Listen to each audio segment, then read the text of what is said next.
China's Yangtze River is seeing its biggest flooding in the past 40 years. Almost 2,000 people have been evacuated.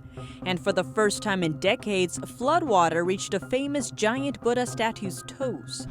China's Belt and Road Initiative involves 2/3 of the world's population. It could serve as the base for an authoritarian superpower on land and in the air. In a show of force, a U.S. warship sailing through the water between China and Taiwan, and for the first time crossing the median line of the Taiwan Strait and approaching the Chinese coastline. And during a visit to an area hit by floods, the head of the Chinese Communist Party, Xi Jinping, visited peasants. But in reality, he was received by a police officer disguised as a peasant. Welcome to China in Focus. I'm Tiffany Meyer. Now we turn to a famous giant Buddha statue in southwest China. For the first time in decades, floodwater reached the monument's toes. The sitting Buddha stretches over 200 feet high. It was carved out of a hillside near Chengdu City in Sichuan Province around 1,200 years ago. As a UNESCO World Heritage Site, it stands as a popular attraction, often featured in river cruises, though it was closed to visitors on Monday amid rising water. The river at the statue's feet is called the Ming River. It's the largest tributary of the upper Yangtze River. The statue normally rests around 20 feet above the waterline. Summer flooding is common in the region, but the waters haven't reached the statue's feet in the last 70 years. The surrounding area is almost completely submerged. According to a local hydrographic station, the peak water flow rate reached 30,000 cubic meters per second on Tuesday. One video shows people seen standing on higher ground in the water waiting to be rescued. State media reported that nearly 200 tourists had to be rescued from the site. Now on to floods in China. The upstream of the Yangtze River is seeing its biggest flooding in the past 4 decades. Up north, a local resident told us about her narrow escape from deadly floodwaters. NTD's Juliet Song has the story. The latest wave of flooding on the Yangtze River is now passing through Chongqing, a megacity in China's southwest.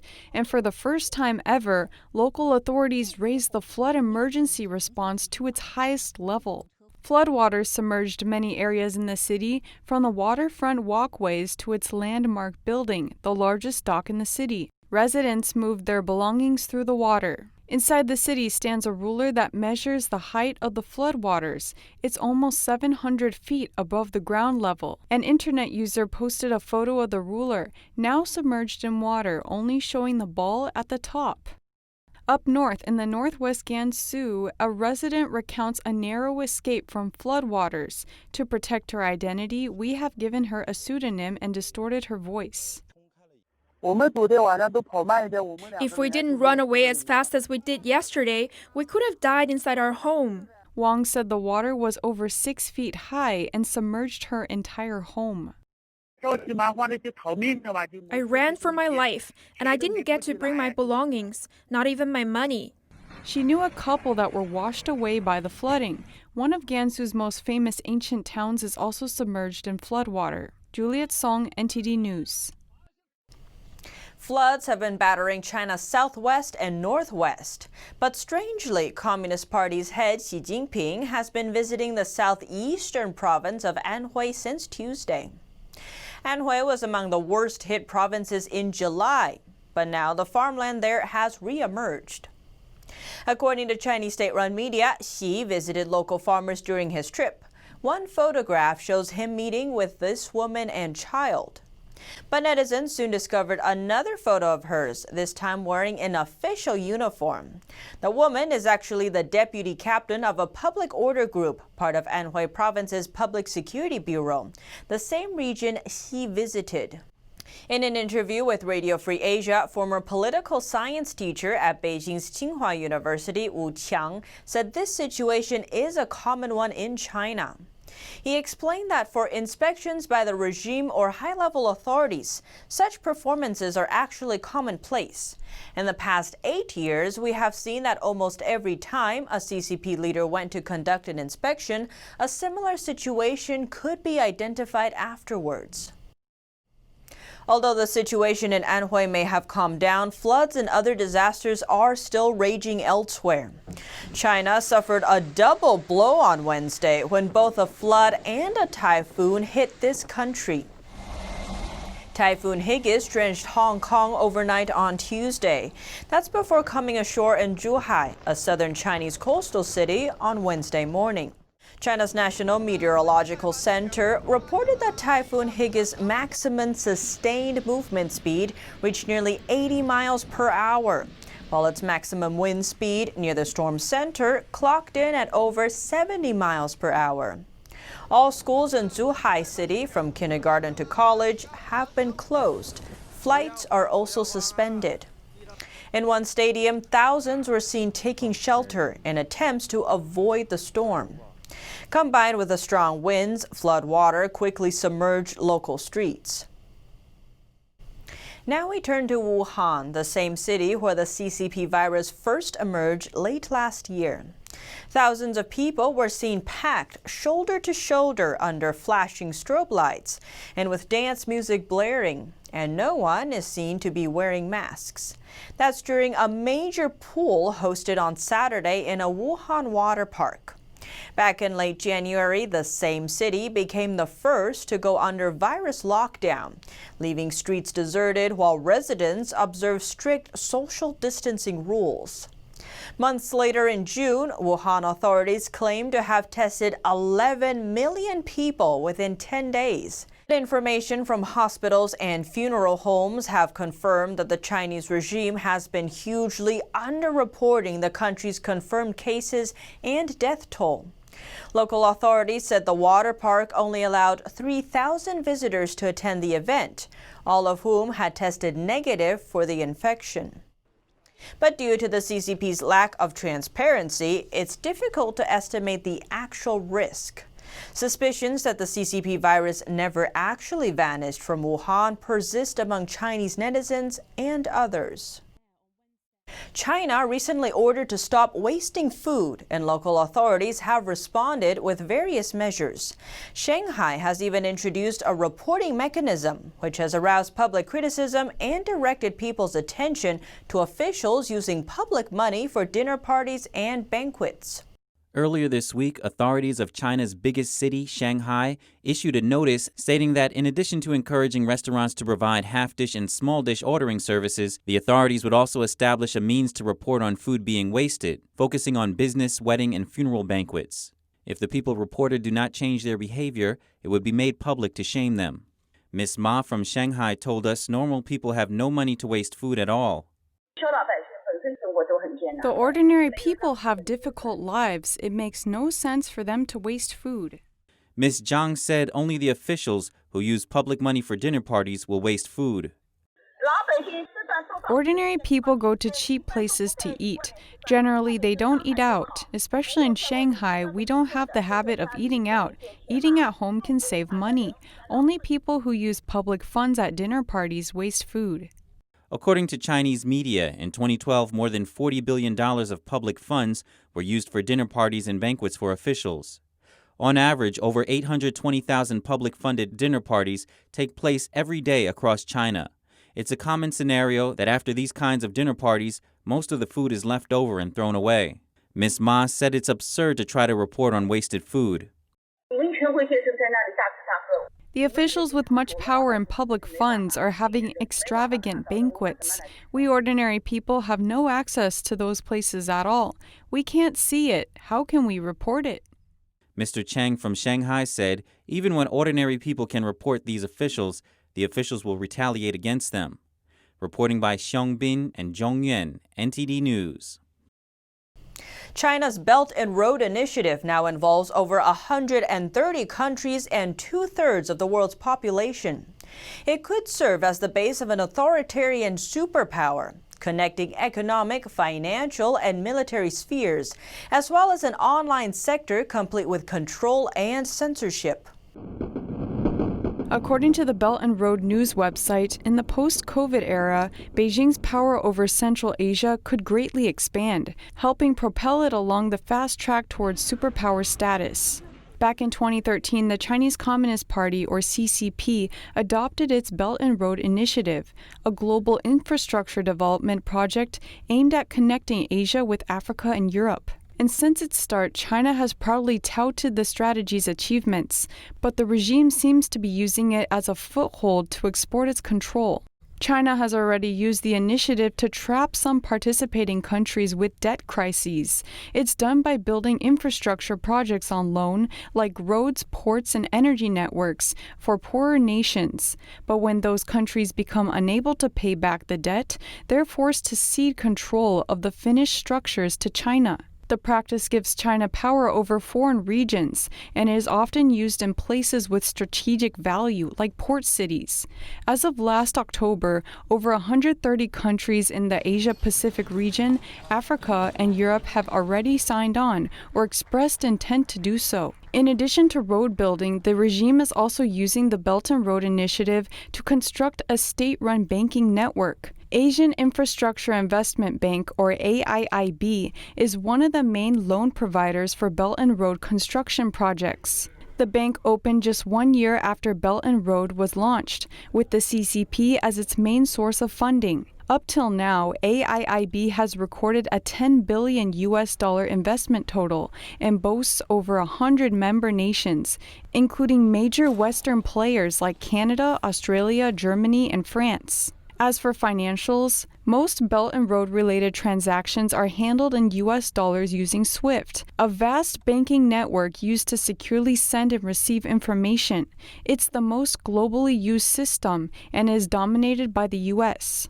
But in order to achieve independence from the U.S., the Communist Party introduced its own digital currency. Zhu Min was the former vice president of the Central Bank of China and is now president of Tsinghua University's National Institute of Finance. He said recently that the development of digital currency is an important step towards internationalizing China's renminbi, more commonly known as the yuan. He explained that using the renminbi instead of the U.S. dollar to invest the future Belt and Road projects is a major move for China.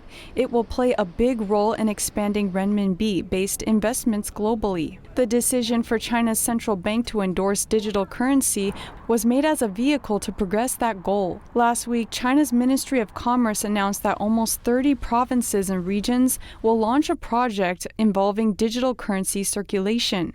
That's more than 80% of the country's entire territory. While Chinese people are being urged toward the country's digital currency experiment, Chinese companies are looking for growth opportunities during the shift. Social media app WeChat's parent company, Tencent, founded the Digital Currency Research Group last year. According to reports, it strives to be the Belt and Road Initiative's official wallet. Earlier this month, the U.S. banned transactions with WeChat and TikTok. The move came amid accusations that the app captures personal information from their users and hands it over to the Chinese regime. But the biggest opportunity seeker surrounding the Belt and Road project is Chinese tech giant Huawei. Zhang Yansheng, chief researcher of China's Center for International Economic Exchanges, says Huawei's success is all thanks to Belt and Road. He explained that when Huawei was young and weak, 70% of its sales came from overseas markets, mainly Asia, Africa, and Latin America, the same regions where Belt and Road projects were being constructed. Huawei is now the world's biggest telecom equipment maker, not to mention a prime case study about the CCP's espionage, intellectual property theft, and influence operations. A U.S. Justice Department indictment alleged that Huawei's headquarters launched a former policy in 2013 to reward employees who stole confidential information from competitors. Elsewhere in the technology sphere, there's a new satellite service on the block. Enter Beidou, the Chinese satellite navigation system that's trying to replace GPS. In June, the final network satellite for the Beidou 3 system was launched. Now, China is set to conduct a system-wide test. Its goal? To provide global users with around-the-clock, all-weather, high-precision GPS services. According to the system's chief designer, Beidou will provide basic navigation services to Belt and Road partnered countries. Chinese state media report that more than 120 countries are already using the services. Beidou combines MEO, GEO, and IGSO orbits. The latter two are designed to guarantee more accurate positioning in the Asia-Pacific and Belt and Road regions. The service will greatly increase developing countries' independence on China's vast communications infrastructure. It also raises the risk that information will be censored or manipulated in these countries. Beijing has repeatedly said that Beidou is meant for civil use, but some articles circulating online tell a different story. One of them lists a question and answer section about the service, with one portion touching on how Beidou will serve China's national security. The writer explained, "The completion of Beidou means that we will be able to do everything GPS can do. We'll also be able to break free from others' restraints. We cannot say enough about its importance to national security." Inside the Belt and Road Initiative, the CCP is carrying out a three-dimensional strategy: ground-based infrastructure, submarine cable networks, and Beidou in sky. Besides the dependence other countries may develop as a result, the system will have the means to collect a huge amount of data, all of which can be sent straight to the Communist Party. Reporting by Xu Wenhui, NTD News. Taiwan is accusing mainland China of trying to infiltrate its government agencies. That's after several departments, including some officials' email accounts, were hijacked by hackers. Taiwan says China was behind cyber attacks that aim to steal important data from the government. Taiwan has been urging its people to be alert for what officials call an omnipresent infiltration from China. It includes Beijing-backed media campaigns and cyber attacks against the island. Basically, we found that some of the IP addresses and other login domains of the hacking groups are those malicious domains and IP addresses which some mainland hacking groups often use. Liu explained that external maintenance vendors are generally responsible for managing the important information systems for Taiwan's government agencies. The hacking groups sometimes use those service providers as a springboard to strike and obtain important documents from government agencies. The attacks, which started as early as 2018, have targeted at least 10 government agencies and the email accounts of some 6,000 officials. The United States on Tuesday sent a warship through the Taiwan Strait. A Taiwanese lawmaker says the ship unprecedentedly crossed the median line of the water to the Chinese side. A U.S. warship sailed through the Taiwan Strait on Tuesday. According to Taiwanese lawmaker Wang Ting-yu, the ship for the first time passed through the median line of the Taiwan Strait, making it the closest a U.S. warship has sailed to the Chinese coastline. Wang is the chairman of the Taiwanese legislature's Defense Committee. The U.S. guided missile destroyer is the seventh American warship to sail through the narrow body of water between Taiwan and China this year. The Navy said the transit demonstrates the U.S. commitment to a free and open Indo-Pacific. Taiwan confirmed the warship's passage, calling it a routine transit. The American warship sailing through the Taiwan Strait is conducting an ordinary sailing assignment. An expert told Yahoo News the significance of the warship passing the median line is debatable, but the United States is sending a message to China that Chinese assertiveness in the South China Sea and in relation to Taiwan will be contested. The Chinese military conducted military drills in the Taiwan Strait last week. Beijing claims Taiwan is its territory and says it won't rule out using force to reunify Taiwan with the mainland. The U.S. does not have formal diplomatic ties with Taiwan, but promised to provide weapons of defensive character to the island. However, analysts have been predicting possible changes of the status quo, given recent changes in U.S. foreign policy toward China. Last week, U.S. Health Secretary Alex Azar visited Taiwan's president, the most senior Washington cabinet official to visit Taiwan since the U.S. established diplomatic relations with Beijing. Mixed messages are coming out of Beijing over U.S. moves in the Indo-Pacific. China's military on Wednesday called the latest U.S. sailing extremely dangerous and accusing the U.S. of making trouble. Its state-owned central television said that it's possible that we will conduct military exercises around the island of Taiwan and that the first battle will be the last one. Compared to the threatening tone, another Chinese state media, the Global Times, published an opinion piece this week calling on the armies of the three sides not to fire the first shot, saying they should communicate with each other and prevent military conflict. Beijing has ramped up military exercises aimed at Taiwan since the current president, Tsai Ing-wen, took power. Taiwan's foreign minister said last month that China sending military planes near Taiwan is virtually a daily occurrence. Reporting by Penny Zhou, NTD News. The U.S. Department of State has announced that the U.S. will suspend its 3 bilateral agreements with Hong Kong. The move is a response to China's so-called national security law in the territory. The State Department says the law has crushed the freedoms of the people of Hong Kong. The president's executive order on Hong Kong normalization is part of an ongoing response to Beijing's heavy-handed control of a region it had once promised a high degree of autonomy. But no longer. Under the new EO, preferential treatment for Hong Kong is suspended and eliminated. The 3 bilateral agreements severed were the surrender of fugitive offenders, the transfer of sentenced persons, and reciprocal tax exemptions on income from the international operation of ships. President Trump said the U.S. will treat Hong Kong as one country, one system, rather than one country, two systems, and take action against individuals who have dashed the freedoms of Hong Kongers. President Trump says he does not want to talk with China right now. That's after a planned review of the Phase 1 trade deal was canceled. The president said it was because of what they did to the U.S. and to the world, referring to the CCP virus. President Trump says he's postponed trade talks with China. When asked at an event in Yuma, Arizona, whether he will pull out of the China trade deal, the president said he would see. I postponed them. I postponed talks with China. You know why? I don't want to deal with them now. I don't want to deal with them now. With what they did to this country and to the world, I don't want to talk to China right now.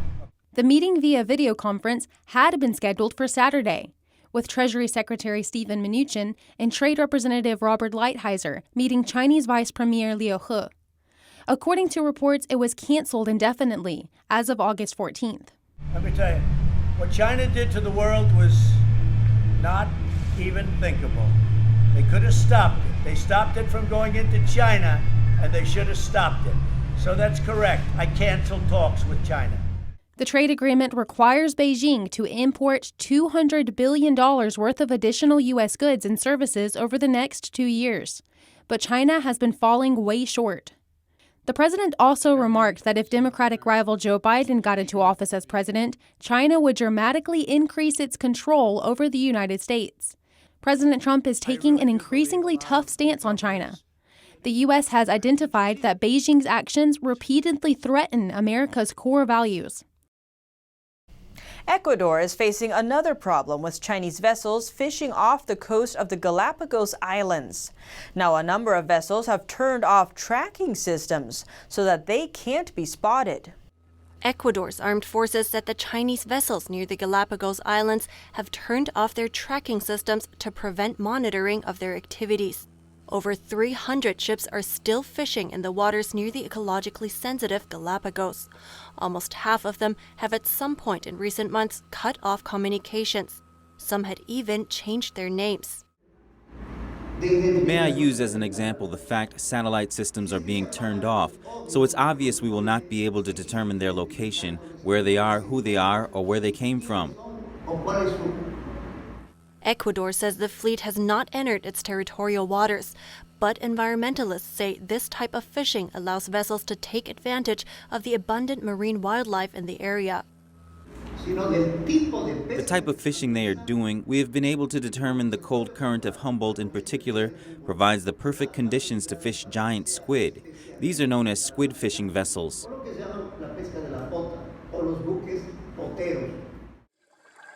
Since 2017, the fishing fleet has visited the outskirts of the Galapagos protected area during the summer months.